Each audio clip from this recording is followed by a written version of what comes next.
जय किसान प्रिय किसान मित्रों, चलिए शुरू करते हैं आज की वीडियो। किसान भाइयों, आज की वीडियो में हम आपको सोयाबीन के लिए सबसे बढ़िया और नए खरपतवार नाशक दवाई के बारे में बात करेंगे। अगर इस खरपतवार नाशक दवा का उपयोग आप अपनी सोयाबीन की फसल में कर देते हैं तो किसान भाइयों यकीन मानिए आपके खेत से खरपतवार की एकदम छुट्टी हो जाएगी। किसान भाइयों, जब हमारी सोयाबीन की फसल 20 से 25 दिन की हो जाती है तब हमारे खेत में कई प्रकार के अनचाहे खरपतवार निकलना शुरू हो जाते हैं और निकल आते हैं। तो उस समय पर किसान भाइयों हमें इन खरपतवारों को कंट्रोल करना बहुत ही ज़रूरी होता है।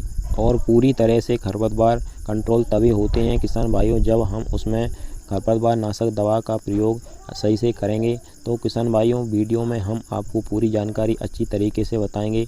उससे पहले हमारा आपसे निवेदन है, अगर आपने अभी तक हमारे चैनल को सब्सक्राइब नहीं किया है तो इसी प्रकार की आपसे और आपकी सभी फसलों से जुड़ी सही और समय पर जानकारी सबसे पहले पाने के लिए आप हमारे चैनल को सब्सक्राइब कर लीजिए, वीडियो को लाइक कर दीजिए और ज़्यादा से ज़्यादा हमारे सभी किसान भाइयों के साथ शेयर भी करिएगा। तो किसान भाइयों, अगर बात करें कि आपको सोयाबीन में खरपतवार नियंत्रण के लिए कौन सी टेक्निकल वाली दवा का प्रयोग करना चाहिए, तो इमेजाथाइपर 10% SL वाली दवा का प्रयोग आपको सोयाबीन में वीड कंट्रोल के लिए करना चाहिए, जिससे आपके इस टेक्निकल से आपके सोयाबीन की फसल के सभी खरपतवार आसानी से कंट्रोल हो जाते हैं। और किसान भाइयों, इस टेक्निकल के रूप में आपको बहुत सारी दवाइयाँ मार्केट में मिल जाएंगी, जैसे वीड ब्लॉक है, परस्यूट है, लगाम है, धूमकेतु है और भी इस तरह की कई सारी दवाइयाँ मिल जाएंगी, जिसमें आपको इमेजाथाइपर मिल जाएगा 10% वाला। तो किसान भाइयों, बात करें कि यह कौन कौन से वीड को कंट्रोल करता है, तो चौड़ी पत्ती वाले, बड़ी पत्ती वाले, सकरी पत्ती वाले और अंजूरी, आधा सीसी, चौलाई, सांदा, कांसी जैसे खरपतवारों को आसानी से नियंत्रण में कर लेता है और इन्हें जड़ से ख़त्म कर देता है। प्रयोग करने के समय की बात करें तो बुवाई के 20 से 25 दिन के बाद आप इस दवा का प्रयोग कर सकते हैं, जिससे आपके सोयाबीन पर भी ज़्यादा असर नहीं होगा और वीड भी आसानी से कंट्रोल हो जाएगा। और किसान भाइयों, अब बात करते हैं कि इस दवा का प्रयोग आपको किस प्रकार से करना चाहिए। तो किसान भाइयों, इस दवा के पैकेट में 3 चीज़ें निकलती हैं। पहला एक पैकेट निकलता है जिसमें बूस्टर होता है और बूस्टर के रूप में आपको अमोनियम सल्फेट मिलता है, और एक बोतल निकलती है जिसमें इमेजाथाइपर 10% निकलता है, और तीसरी छोटी बोतल निकलती है जिसमें एक चिपको निकलता है। तो यह तीनों चीज़ें इस पैकेट में आपको मिल जाती हैं।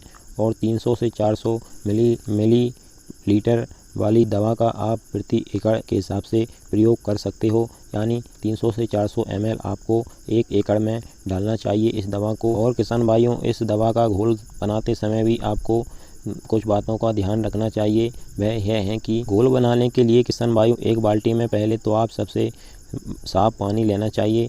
घोल बनाने का तरीका आपको बता दें तो सबसे पहले इमेजाथाइपर 10% इसी को डालना चाहिए, और उसके बाद में आपको अमोनियम सल्फेट वाली जो पाउडर वाली थैली है उसको डालना चाहिए, और उसके बाद में आखिर में आपको चिपको डालना चाहिए, और इनको अच्छी तरीके से आपको घोल बनाना चाहिए। यानी कि किसान भाइयों, हमने जिस दवा को पहले डालने के लिए बताया है उसको आप पहले पानी में डालें और उसको अच्छी तरीके से घोल लें। उसके बाद में आप दूसरी डालें और उसको अच्छी तरीके से घोल लें, और उसके बाद में आपको तीसरी डाल के तीनों को एक साथ अच्छी तरीके से घोल लेना चाहिए। और किसान भाइयों, एक बात का ध्यान और आपको बहुत ही ज़रूरी रखना होता है, जब भी आप इस दवा का प्रयोग अपने खेत में करें तब आपके खेत में नमी पर्याप्त मात्रा में होना बहुत ही ज़रूरी है। और किसान भाइयों, इस दवा का प्रयोग आप ज़्यादा मात्रा में ना करें, वरना आपकी फसल जो है ज़्यादा बैठ सकती है, उस पर ज़्यादा दुष्प्रभाव पड़ सकता है। सीमित मात्रा में ही इस दवा का प्रयोग अपनी फसल पर करें, तो इससे थोड़ा बहुत झटका आपकी फसल को लग सकता है, लेकिन बाद में आपकी फसल फिर से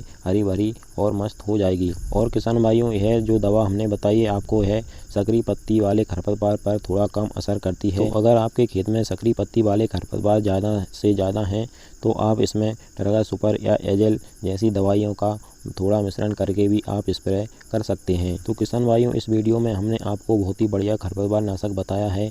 और भी किसान भाइयों, अगर आप कोई और खरपतवार नाशक डालना चाहते हैं और उसके बारे में आपके कोई सवाल हों या किसी भी फसल के बारे में कोई भी सवाल हो तो आप हमें नीचे कमेंट सेक्शन में बता सकते हैं। हम बहुत ही जल्द आपको जवाब देने की कोशिश करेंगे, और आप हमारे चैनल को सब्सक्राइब ज़रूर कर लीजिएगा। चलिए फिर मिलते हैं इसी प्रकार की अगली वीडियो में।